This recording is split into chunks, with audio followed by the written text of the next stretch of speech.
కొన్ని సంఘటనలు సాధారణంగా కనిపిస్తాయి, కానీ దాని వెనకుండే విషాదం తెలిస్తే అయ్యో అనిపిస్తుంది.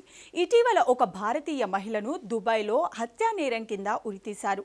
ఆమె తండ్రి తన కుమార్తె అంత్యక్రియలకు వెళ్లడానికి విదేశాంగ శాఖ సహాయం చేయాలని కోరుతూ కోర్టుకు వెళ్లాడు. దీంతో ఈ కథనం ఇప్పుడు వెలుగులోకి వచ్చింది. ఈ విషాద కథ తెలుసుకుందాం. షెహజాదీ ఖాన్ ఉత్తరప్రదేశ్ బాంద్రా ప్రాంతానికి చెందిన మహిళ. ఆమెను దుబాయ్లో ఫిబ్రవరి 15న ఉరితీశారు. 4 నెలల చిన్నారిని హత్య చేసినట్టు ఆమెపై ఆరోపణలు వచ్చాయి. ఈ నేపథ్యంలో ఆమెను 2 ఏళ్ల పాటు దుబాయ్ జైల్లో ఉంచారు. 4 నెలల క్రితం కోర్టుకు ఆమె మరణశిక్ష విధించింది. దాని ప్రకారం ఆమెను ఉరితీశారు. షెహజాదీ బందాలోని మతాంద్ పోలీస్ స్టేషన్ ప్రాంతంలోని గోయిరా ముగ్లీ గ్రామంలో నివసించేది.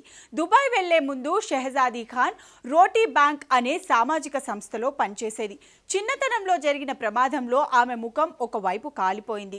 2021 సంవత్సరంలో ఆమెకు ఫేస్బుక్ ద్వారా ఆగ్రా నివాసి ఉజైర్ పరిచయం ఏర్పడింది. ఉజైర్ అబద్ధాలు చెప్పి షెహజాదీ ఖాన్ ని తన వలలో వేసుకున్నాడు. ఉజైర్ షెహజాదీ ఖాన్ ముఖానికి చికిత్స చేయిస్తానని చెప్పి ఆగ్రాకు పిలిపించాడు. దీని తర్వాత చికిత్స పేరుతో ఆమెను 2021 నవంబర్లో దుబాయ్లో నివసిస్తుండే ఫైజ్ నదియా అనే దంపతులకు అమ్మేశాడు. అప్పటి నుంచి ఆమె దుబాయ్లో ఉంటోంది. తాను అబద్ధం చెప్పి దుబాయ్ వెళ్లానని షెహజాదీ ఇంతకు ముందు చెప్పింది.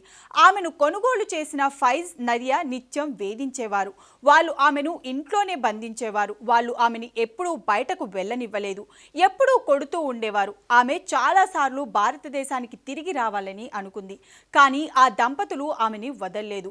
ఫైజ్ నదియా దంపతులకు 4 నెలల కుమారుడు ఉన్నాడు. ఆ చిన్నారి చాలా అనారోగ్యంతో ఉన్నారు. ఈ క్రమంలో బాలుడు మరణించాడు. దీనికి ఫైజ్ నదియా షెహజాదీ కారణమని ఆరోపించారు. ఆమెపై పోలీసు కేసు నమోదు అయింది. దీంతో ఆమెను అరెస్ట్ చేసి దుబాయ్ జైల్లో ఉంచారు. ఇటీవల కోర్టు తీర్పు రావడంతో ఉరితీశారు. షెహజాదీ ఖాన్ కుటుంబం అంత్యక్రియల కోసం అబుదాబికి ప్రయాణించడంలో మంత్రిత్వ శాఖ, అబుదాబిలోని భారత రాయబార కార్యాలయం సహాయం చేస్తాయి. 2 రోజుల క్రితం షెహజాదీ ఖాన్ తండ్రి ఈ విషయం విదేశాంగ మంత్రిత్వ శాఖ జోక్యం చేసుకోవాలని డిమాండ్ చేస్తూ ఢిల్లీ హైకోర్టులో పిటిషన్ దాఖలు చేశారు. కోర్టులో దాఖలు చేసిన పిటిషన్లో ఫిబ్రవరి 14న తన కుమార్తె తనకు ఫోన్ చేసి జైలు నుండి ఆసుపత్రికి తరలించినట్లు చెప్పిందన్నారు.